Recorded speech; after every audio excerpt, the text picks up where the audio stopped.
की पप्पा आज तुम्हाला कसं वाटतंय? त्यावेळेला माझे पप्पा एवढंच बोलले की बाळा, त्यावेळेला मला लोक असं बोलत होते आणि आज तू हे जे करून दाखवले त्यावेळेचे शब्द आठवून मला तरी असं वाटतंय की तू हे करून दाखवले, इथंच मला जिंकल्यासारखं वाटतंय.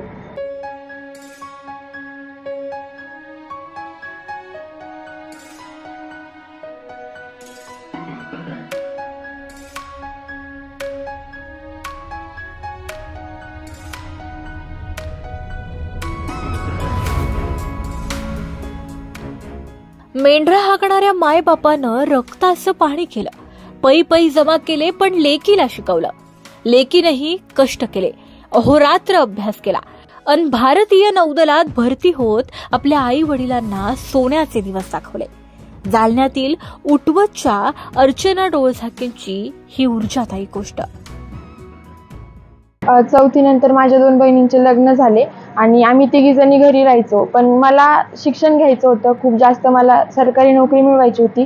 त्यासाठी मला माझ्या पप्पांनी आळंदीला शिक्षणासाठी पाठवलं आणि मला काही एवढं कळत नव्हतं माझ्या स्वप्नाबद्दल. मला फक्त एवढंच माहिती होतं की मला वर्दी पाहिजे, बस आर्मीची वर्दी पाहिजे, मी फक्त एवढंच म्हणायचे.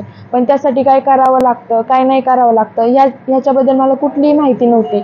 पण नंतर जेव्हा मी 10वीत शिकत होते तेव्हा मला माझ्या ताईनं प्रश्न विचारला की बाळा, तू 10वी नंतर काय करणार आहे? त्यावेळेला मी तिला सांगितलं की मला फक्त आर्मीमध्ये भरती व्हायचंय, फक्त मी एवढंच बोलली. वर्दीचं आकर्षण हे अर्चनाला अपार कष्ट करण्याचं बळ देऊन गेलं. एका क्षणी आपलं स्वप्न मातीमोल होतंय की काय अशी परिस्थिती निर्माण झालेली असतानाही आपल्या मायबापाचा चेहरा आठवून तिनं सारं काही शक्य केलं.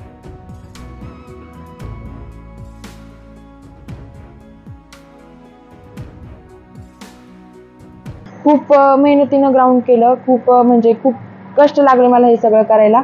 मी ग्राउंड केलं आणि ज्या वेळेला माझी ग्राउंडची डेट आली 30 ऑगस्टला माझं ग्राउंड होतं. ज्या वेळेला 29 तारखेला मी अकॅडमीतनं म्हणजे बजाजनगरमधनं ज्या वेळेला बाबा पेट्रोल पंपवरनं माझी ट्रॅव्हल्स होती, तिथं जायला जेव्हा मी निघले त्यावेळेला तिथं गेल्यावर तिथं छोटासा ॲक्सिडेंट झाला होता. माझ्या पायावर गाडी पडली होती आणि गाडी पडल्यामुळे माझ्या पायाला थोडीशी जखमही झाली होती, पाय पण सुजला होता. मला तिथंच असं वाटलं होतं की आता इथंच माझं स्वप्न संपलं, माझ्या आईवडिलांचं स्वप्न तुटलं. माझ्या आईवडिलांनी आतापर्यंत माझ्यासाठी जे कष्ट केले ते सगळे पाण्यात जाणार की काय असं मला वाटत होतं. पण नाही, त्यावेळेला मनात आलं होतं की घरी आई पप्पांना सांगावं असं झालंय. पण हे पण टेन्शन होतं की आई पप्पा टेन्शन घेतील की नाही आता आपली पोरगी स्वप्न पूर्ण नाही करू शकत, असं तसं वाटायचं थोडंसं. पण तरी मी न खचता त्यावेळेला मी उठले आणि मनात ठरवलं एकच की बस अर्चना, तुला आता ग्राउंड काढायचंय, ग्राउंड क्वालिफाय व्हायचंच आहे. बस तोंडाशी घास आलाय, फक्त तो तोंडात घालायचा बाकी राहिला होता. बस मी मनात ठरवलं, तिथं पोहोचले मी मुंबईमध्ये. आणि ज्या वेळेला मी त्या डिफेन्स एरियामध्ये गेले, ज्या कोहली स्टेडियममध्ये गेले, त्यावेळेला मला तिथं 2-3 मुली बोलल्या की नाही तुझा पाय सुजलेला आहे, तुला मेडिकल पॉईंट लागल. पण नाही, त्यावेळेला मला मेडिकल पॉईंट नाही लागला. हातावरचं पोट असलेल्या डोळझाके कुटुंबाला अर्चनानं आपल्या कर्तृत्वानं सोन्याचे दिवस दाखवले आणि लेकीनं आपल्या कष्टाचं चीज केलं याचं पुरेपूर समाधान तिच्या मायबापाच्या चेहऱ्यावर दिसतं. कमी जास्त 50 साल झाले मेंढा बोलतो. तर आम्ही आता एकदम परिस्थिती आमची आम्हाला होईना तरी आम्ही मुलीसाठी खूप 2-4 वर्षांना बळच मेंढ्या वळायचे चारायचे प्रयत्न केली. त्यातली तर चालणं होत नसून सुद्धा मुलगी शिकत असल्यामुळं आम्ही बळच 3-4 सालापासून मेंढ्या वळल्या की कारण की आपल्याला पैसे लागते, मुलगी शिकती. तर ते आता योगायोगी चांगलं झालं, निवड झाली. तर लय बेजार झालो आम्ही.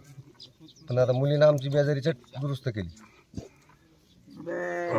3 ते 4 सालापासून असं अजिबात पाय ओढत नाही, काय नाही. दोघांना बायकांना कष्ट करून मुलीला शिकलेलं आहे. तर तिनं पण आमचे उपकार कष्टाचं फळ दिलंच.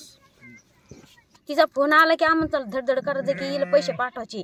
आज जर पाठवले तर बरं, नाही हिला सर लोक बोलते असं म्हणून सरी. तरी पण तिचा तिकून फोन आला की आम्ही 10 वाजता तरी 9ला जर फोन आला 10-11 तरीपर्यंत पैसे पाठवणेच आले पाहिजे.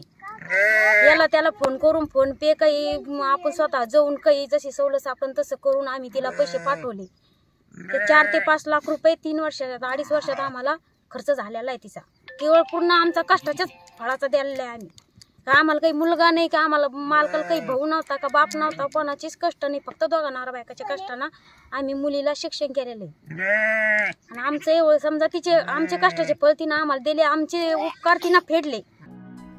अवघ्या 18व्या वर्षी पहिल्याच प्रयत्नात नौदलात भरती झालेली, आपल्या परिस्थितीची आणि आई वडिलांच्या कष्टाची पुरेपूर जाण असलेली ही लेक आपल्या यशाचं श्रेय आपल्या आई वडिलांना देत मनातल्या भावना व्यक्त करताना म्हणते की पप्पा आज तुम्हाला कसं वाटतंय. त्यावेळेला माझे पप्पा एवढेच बोलले की बाळा, त्यावेळेला मला लोक असं बोलत होते आणि आज तू हे जे करून दाखवले, त्यावेळेचे शब्द आठवून मला तरी असं वाटतंय की तू हे करून दाखवले, इथंच मला जिंकल्यासारखं वाटतं.